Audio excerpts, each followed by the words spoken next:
Bull Bear Buzz podcast for decoding markets, fueling minds.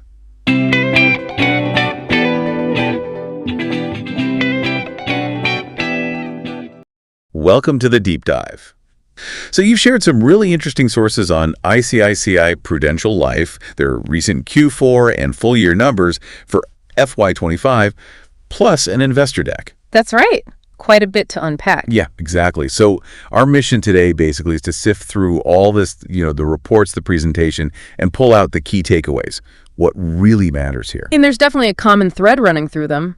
Seems pretty clear, doesn't it? A big surge in net profit, both for the quarter and the whole fiscal year. Absolutely. That's the headline-grabbing number for sure. Okay. So let's maybe start there. Sounds good. Let's get right into it. What's driving this performance? Okay. Well, the data you sent over is great because we get the figures, but also sort of their narrative around it. And yeah, that profit jump. It's the first thing you notice. Right. For Q4 FY25, the net profit reported is hovering around 385 to 386 crore rupees. Okay. Now, the really interesting part, and what listeners should probably note, is the year-on-year increase. It's massive, around 122%. Wow, 122%. So more than double compared to last year's Q4. Exactly. A huge leap. And importantly, it doesn't look like just a one-off good quarter either. No, it seems consistent. Because looking at the full fiscal year, FY 2025, the net profit numbers are all clustered around what? RS, 1,189 crore. That's the figure, yeah. Consistently reported. And again, that represents really significant growth over a previous year, about 40%. Give or take. You might see slight variations like 39.6% here, maybe 39.36% there. Right, minor differences. But the core message is unmistakable, isn't it? A major uplift in their profitability across the board. Definitely. So profits are soaring. What's the engine? What's happening with revenue and premiums? Good question. Let's look at net premium income. It shows a really healthy climb. If we look back at Q3 FY25, there's a pretty strong 33% increase. Okay, so good momentum building up. Yeah, leading into that final quarter. Then in Q4 itself, the growth rate moderated a bit, but still very solid at 10.6%. And that brought the Q4 net premium income to a hefty Rs, 16,369 crore. And for the full fiscal year, total premium income was up 13.2%. That takes it to roughly Rs 48,951 crore. Some places round it slightly over 48,950 crore, but it's essentially the same big number. Okay, so strong premium growth overall. Now, you mentioned APE before we started annualized premium equivalent. That's important, right? Yes, APE is a key metric. It helps understand their new business activity. Can you maybe break that down just a little bit more? Sure. Think of APE as a standard way to measure the new business they've written. It combines the first-year premiums from regular policies and adds 10% of any single premiums they receive. Got it. So it smooths out the different types of premiums. Exactly. And for FY 2025, their APE grew by a pretty significant 15%, hitting Rs 10,407 crore. 10,000 crore. Yeah. And what's really noteworthy here, something the company emphasizes, is that this is the first time they've actually crossed that Rs 10,000 crore mark in APE. Okay, that definitely sounds like a big milestone. Yeah. Suggests strong new sales. It does. Significant achievement for them. But hang on, I think I saw in one of the reports, didn't the APE actually dip a little bit in the last quarter, Q4? Ah, good catch. You're right. In Q4 2025 specifically, the APE did see a small decrease, down 3% to Rs 3,502 crore. Okay, only 3%, but still a dip. Any reason given? Yes, and they're quite upfront about it, which is helpful context. They attribute it mainly to lower demand for ULIP's unit-linked insurance plans. Ah, the market-linked ones. Precisely. There was a stock market correction during that period, which likely made people a bit more cautious about those types of products. Okay, that makes total sense. Market uncertainty hits ULIP demand. So overall, good year for new business via APE, but a slight cooling towards the end linked to market conditions. That sums it up well. Was there another premium metric mentioned? RWRP, I think. Retail weighted received premium? Yes, RWRP. That one focuses specifically on the premiums actually collected from individual retail customers. It weights single premiums slightly differently than APE does. And how did that perform? Showed really robust growth, actually, up 15.2% in FY25. So that signals, healthy activity and momentum in their core individual policyholder business. Okay, good to see. So overall premium growth is solid, but maybe some shifts happening under the surface in what kind of products are selling, especially late in the year. Exactly, which leads us nicely into looking at their key business segments. Yeah, let's do that. Where did the reports show the real strength? Well, one area that's consistently highlighted as a major growth engine is the retail protection business. Protection, like term insurance. Yes, exactly. Pure protection. Their ATE in this specific segment jumped significantly up 25.1% to reach Rs 598 crore. That's a big jump. It is, and it's backed up by another strong figure, a 37% year-on-year increase in their retail new business sum assured NBSA. Which is the total value of the coverage sold. Right, and that hit a massive Rs 3.32 lakh crore. So it strongly suggests a successful push towards selling more pure protection policies, providing that financial safety net. Really impressive numbers in protection. Anywhere else showing that kind of strength? The annuity business is another standout. They talk about a 2-year compound annual growth rate, or CGR, of 31.4%. EDR. That's the smoothed out average growth per year. Exactly. Gives a better sense of the sustained trend over a couple of years.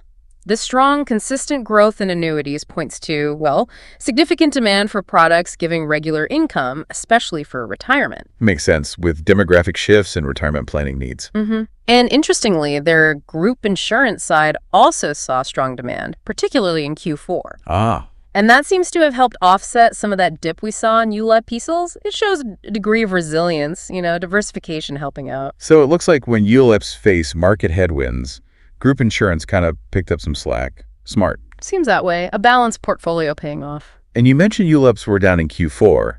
How did that affect the overall product mix for the year?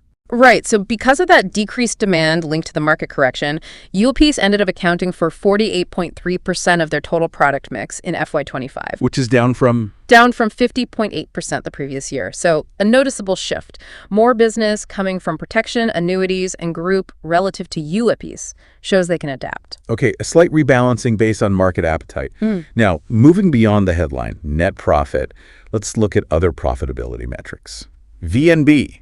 Value of new business. Yes, VNB. This basically estimates the future profit they expect to make from all the new policies sold during the year. And that went up. It did. Increased by 6.4% to Rs 2,370 crore. So more future profit locked in from new sales. But what about the margin? The VNB margin? Ah, yes. The VNB margin, which is VNB as a percentage of APE, sort of like the profitability per unit of new sale, that came in at 22.8%. And how does that compare? It's actually a slight decrease from the 24.6% they reported the previous year. Oh, interesting. Why the dip in margin? They give a couple of reasons. One is the change in the mix of products sold, that shift we just talked about. The other is some changes they made to the underlying assumptions used in the VNB calculations. Okay, so while overall future profit from new sales grew, the profitability of each new sale dipped slightly, partly due to selling a different mix of products. That's an important nuance. Absolutely. It's not just about volume, but the profitability of that volume. Right. Now, shifting gears a bit, how do things look operationally? Customer service, efficiency, that kind of thing. Operationally, some key metrics look very strong. Their claim settlement ratio, for instance, remains really high at 99.3%. That's always a critical number for policyholders, isn't it? Shows they actually pay out claims. Exactly. It's a huge trust factor. And their persistency ratios also look healthy. That's about customers sticking with their policies. Right. The 13th month persistency, so people keeping their policy after the first year, is at 89.1%. And even longer term, the 49th month ratio is 69.5%. So good retention, suggesting customers are generally satisfied. It points that way, yes. Good customer satisfaction and loyalty, both short and longer term. What else stands out on the operational side? Financial health. Their solvency ratio is very healthy. It's sitting at 212.2%. And the minimum required is? The regulatory minimum is 150%. So they are comfortably above that. It means they have a strong financial cushion. Good to know. That provides security. Definitely. And in terms of scale, they mention providing insurance coverage to over 9 crore people as of the end of March 2025. That's significant reach. Huge reach. What about technology and customer experience? They seem to be pushing hard on digital.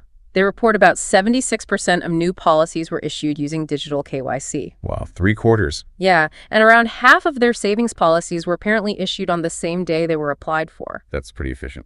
It is. And they also make a point of highlighting their top ranking in a customer experience NPS study Net Promoter Score for the 3rd year running. Okay, so high claim settlement, good persistency, strong solvency, wide reach, and a focus on digital efficiency and customer experience.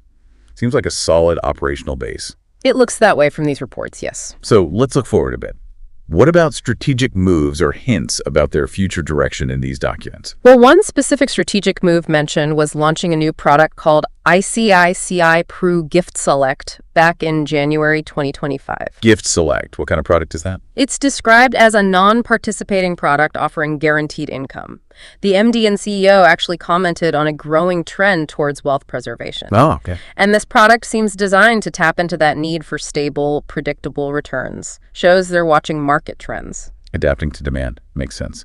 Anything else on the strategic front? Dividends. Yes, they announced a final dividend of Iris 0.85 per equity share for FY2025. Which is up from last year. It is. It was Iris 0.6 per share the previous year, so an increase, often seen as a sign of confidence in performance and outlook. Right. Positive signal for investors.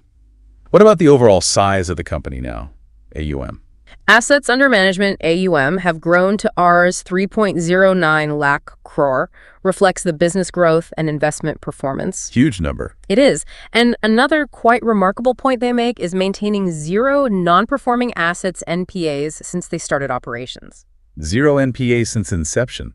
That's impressive risk management. It certainly suggests a very disciplined approach. Looking ahead, they explicitly state their focus is on the protection and annuity segments. Which aligns with the growth numbers we saw earlier. Exactly.